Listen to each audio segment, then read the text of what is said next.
আজকে আমরা ঢাকা বোর্ড 2026-এ আসা পদার্থবিজ্ঞানের একটি প্রশ্ন নিয়ে আলোচনা করব। এই প্রশ্নটি আসলে আসছে হচ্ছে যে সংঘর্ষের টপিক থেকে, কিন্তু এই প্রশ্নে অনেক বড় একটি ভুল রয়েছে। সেই ভুলটি নিয়ে মেনলি আমরা আর কি আলোচনা করব, কেন এটি ভুল এইটা নিয়ে আমরা আলোচনা করব। আসলে বোর্ড প্রশ্নে যদি এত বড় ভুল থাকে, কনসেপচুয়াল এত বড় মিস্টেক থাকে, তাহলে স্টুডেন্টরা কি শিখবে, এটি নিয়ে আসলে প্রশ্ন থেকে যায়। আশা করি এই ভিডিওটা যদি কর্তৃপক্ষের কারো নজরে আসে, তারা যেন এই ভুলগুলো যেন না হয় বোর্ড প্রশ্নে, সেগুলোর জন্য চেষ্টা করে। তো আমরা প্রশ্নটা দেখি। এখানে দুইটা বস্তুর কথা বলা আছে, একটা এ বস্তু আর একটা বি বস্তু। এ বস্তুর ভর দেওয়া আছে 25 কেজি এবং এই বস্তুটা 10 মিটার পার সেকেন্ড বেগে এই দিকে যাচ্ছে। বি বস্তুর ভর দেওয়া আছে 20 কেজি এবং এটা 20 মিটার পার সেকেন্ড বেগে এই দিকে যাচ্ছে। এবং এখানে খুবই গুরুত্বপূর্ণ একটা জিনিস এখানে লক্ষ্য করার মতো, যে এ বস্তু এবং এ বস্তু যে তলের উপর আছে তাদের মধ্যে ঘর্ষণ আছে, বি বস্তু এবং বি বস্তু যে তলের উপরে তাদের মধ্যেও ঘর্ষণ আছে। অর্থাৎ এ বস্তু এবং বি বস্তু যে তলের উপরে আছে তাদের সাথে কিন্তু এদের একটা ঘর্ষণ আছে। এটা কিন্তু খুবই ইম্পর্ট্যান্ট একটা পয়েন্ট এই ক্ষেত্রে। তাহলে এখানে বলা আছে, দেখো, বস্তু দুটির মধ্যে স্থিতিস্থাপক সংঘর্ষ হলো। আমার মনে হয় যে প্রশ্নটা করছে সে কি স্থিতিস্থাপক সংঘর্ষ কি সেইটা জেনে করছে নাকি না জেনেই করছে, শুধু লিখে দিছে যে স্থিতিস্থাপক সংঘর্ষ হলো। দেখো, আমরা জানি দুটি বস্তুর মধ্যে যখন সংঘর্ষ হয়, সেটি যদি স্থিতিস্থাপক সংঘর্ষ হতে হয় তার কিন্তু দুইটা শর্ত আছে। শর্তটা কি? যে সংঘর্ষের আগে এবং সংঘর্ষের পরে ওই সিস্টেমের মোট ভরবেগ সংরক্ষিত থাকবে। এখন সিস্টেম মানে কি? সিস্টেম মানে হচ্ছে যে যে দুইটা বস্তুর মধ্যে সংঘর্ষ হচ্ছে তাদেরকে আমরা একটা সিস্টেম হিসেবে কল্পনা করি। যেমন এই ক্ষেত্রে হচ্ছে এ বস্তু এবং বি বস্তু।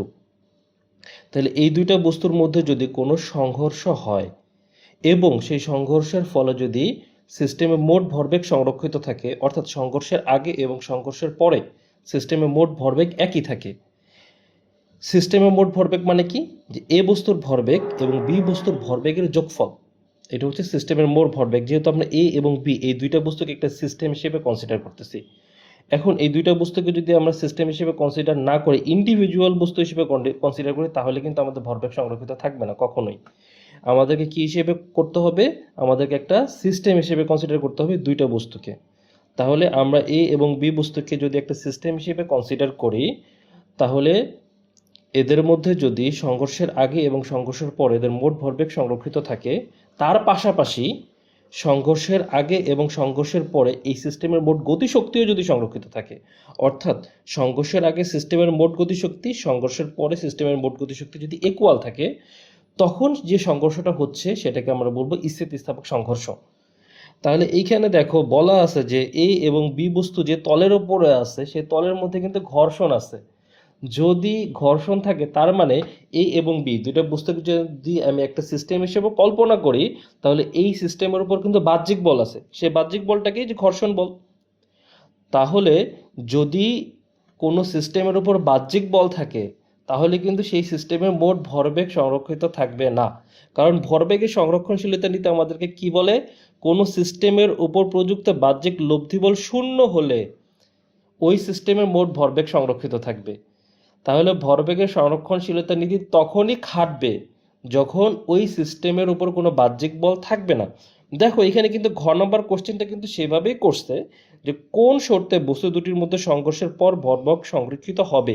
তার মানে তারা বুঝাইতে চাইছে যে এখানে ভরবেগ সংরক্ষিত হচ্ছে না। কোন শর্তে ভরবেগ সংরক্ষিত থাকবে? যদি ঘর্ষণ না থাকে। অর্থাৎ এই এ এবং বি বস্তু দুইটাকে যদি আমি একটা সিস্টেম হিসেবে চিন্তা করি, এই সিস্টেমের উপর যদি কোনো বাহ্যিক বল না থাকে, এই ক্ষেত্রে যদি ঘর্ষণ না থাকে, তাহলে সেই ক্ষেত্রে সংঘর্ষের আগে এবং সংঘর্ষের পরে এই সিস্টেমের মোট ভরবেগ সংরক্ষিত হবে। তাহলে যদি এখানে যেহেতু ঘর্ষণ আছে, তাহলে স্থিতিস্থাপক সংঘর্ষ হয় কিভাবে? স্থিতিস্থাপক সংঘর্ষ হওয়া তো পসিবলই না। তাহলে এই যে যে কথাটা লেখা আছে, এই কথাটার মধ্যেই হচ্ছে সমস্যা আগে মূল। এইখানে যদি স্থিতিস্থাপক কথাটা কেটে দিত, যে বস্তু দুটির মধ্যে সংঘর্ষ হলো, তাহলে কিন্তু এই দুইটা জিনিস ঠিক ছিল, বা আর কি উদ্দীপকটা ঠিক ঠিক থাকতো। কোশ্চেন ঠিক আছে, কিন্তু এই যে উদ্দীপকের এই কথাটাই হচ্ছে মেইন আর কি মিস্টেক, যে স্থিতিস্থাপক সংঘর্ষ হলো। আমার কথা হচ্ছে যে স্থিতিস্থাপক কথাটা লেখার দরকারটা কি ছিল? কোনো দরকার ছিল না। এটা যে একটা বিশাল একটা কনসেপচুয়াল মিস্টেক তৈরি করছে এই কোশ্চেনের মধ্যে, সেটা হচ্ছে যে এই যে স্থিতিস্থাপক সংঘর্ষ শব্দটা।